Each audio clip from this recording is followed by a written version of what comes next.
Mummy जी, मैं आपकी बहुत इज्जत करती हूँ, लेकिन आपने मेरे भैया की इज्जत नहीं की, उन्हें मान सम्मान नहीं दिया। यह तो गलत बात है।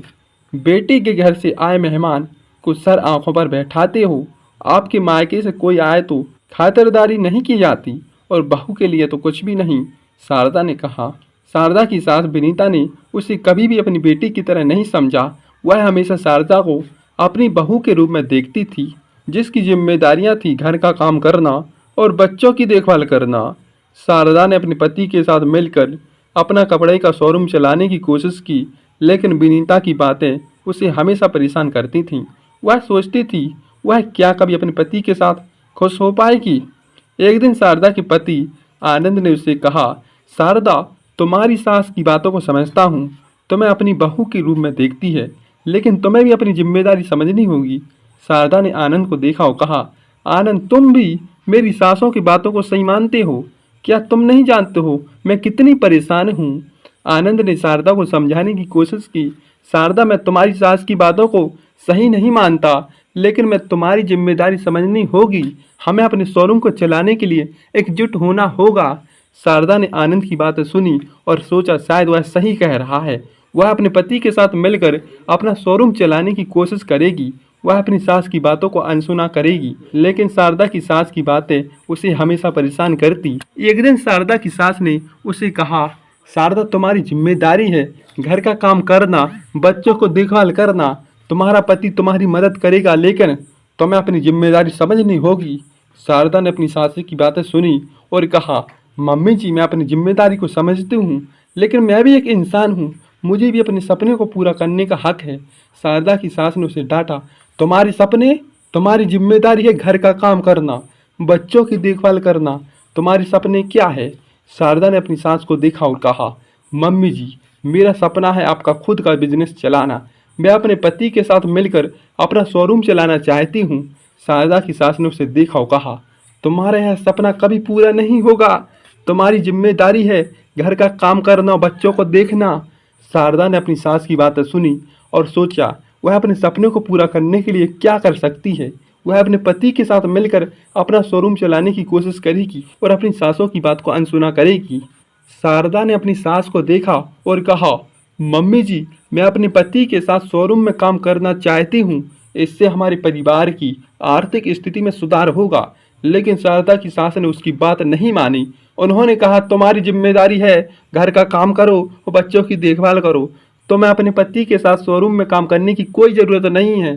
शारदा ने अपनी सास की बातें सुनी और सोचा वह अपने पति से बात करेगी। वह अपने पति के साथ मिलकर अपना शोरूम चलाएगी और कोशिश भी करेगी, अपनी सासों की बातों को अनसुना भी करेगी। आनंद ने शारदा को समझाया, शारदा, तुम्हारी सास की बातें तुम्हें नहीं परेशान करनी चाहिए। हमें शोरूम को चलाने के लिए एकजुट होना होगा। तुम्हारी मेहनत और समर्थन की ज़रूरत है मुझे। शारदा ने आनंद की बातें सुनी और सोचा कि वह सही कह रहा है। वह अपने पति के साथ मिलकर शोरूम चलाने की कोशिश करेगी। एक दिन शारदा के पति आनंद ने उसे कहा, शारदा, मैं तुम्हारे लिए एक सरप्राइज लाया हूँ। तुम्हारे लिए एक नया बिजनेस प्लान है, जिससे हमारा शोरूम और सफल हो सकता है। शारदा ने आनंद को देखा और कहा, यह क्या है? तुम मुझे क्या सरप्राइज देना चाहती हो? आनंद ने शारदा को बताया, हाँ, मैंने तुम्हारे लिए नया बिजनेस प्लान बनाया है, जिससे हमारा शोरूम और भी सफल हो सकता है। हम अपने शोरूम में ऑनलाइन शॉपिंग की सुविधा देंगे, जिससे हमारे ग्राहक हमारे शोरूम में ऑनलाइन खरीदारी कर सकेंगे। शारदा ने आनंद की बातें सुनी और कहा, यह बहुत अच्छा आइडिया है। मैं भी तुम्हारे साथ मिलकर सफल बनाने के लिए काम करूंगी। आनंद ने शारदा को गले लगाया और कहा, शारदा, मैं जानता हूँ तुम मेरी सबसे अच्छी साथी हो। हम मिलकर अपना शोरूम चलाएंगे। शारदा ने आनंद को देखा और महसूस किया वह अपने पति के साथ खुश हो सकती है और अपनी सासों की बात को भी अनसुना भी कर सकती है। लेकिन शारदा की सास ने विनीता ने फिर से अपनी बात शुरू कर दी। विनीता ने फिर से अपनी बात शुरू कर दी, तुम्हारा पति तुम्हें बहुत अच्छा समझता है, लेकिन तुम्हें अपनी जिम्मेदारी समझनी होगी। शारदा ने विनीता की बातें सुनी और कहा, मम्मी जी, अपनी जिम्मेदारी समझती हूँ। मैं अपने पति के साथ मिलकर शोरूम को सफल बनाऊंगी। एक दिन शारदा के पति आनंद ने उसे कहा, शारदा, मैं तुम्हारे लिए एक सरप्राइज है। मैं तुम्हें एक व्यावसायिक सलाहकार से मिलने के लिए ले आऊंगा जो हमारे शोरूम को सफल बनाने में मदद कर सकता है। शारदा को यह सुनकर बहुत अच्छा लगा। वह सोचती है शायद उसकी जिंदगी को बदलने का मौका है। व्यवसाय की सलाह ने शारदा और आनंद को कई सलाहें दी जिससे उनका शोरूम सफल हो सकता है। शारदा ने सलाहों को माना और अपने शोरूम में नए सिरे से चलाने की कोशिश की। कुछ महीने के बाद शारदा का शोरूम सफल भी हो गया। लोग उसके शोरूम में आने लगे और कपड़े भी खरीदने लगे। शारदा ने अपने शोरूम को सफलता का बहुत गर्व हुआ।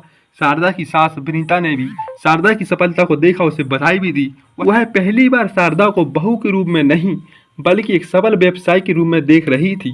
शारदा ने अपनी सास को बधाई दी और स्वीकार किया। कहा, मम्मी जी, यह मेरी सफलता नहीं है, यह आपकी टीम की सफलता है। मैं अपने पति और अपने कर्मचारियों के साथ मिलकर यह सफलता हासिल की है। विनीता ने शारदा की बातें सुनी, उसे गले से लगा लिया। वह पहली बार शारदा को अपनी बेटी के रूप में देख रही थी। तो बताइए दोस्तों, कहानी कैसी लगी? लाइक से सब्सक्राइब कीजिए। Thank you.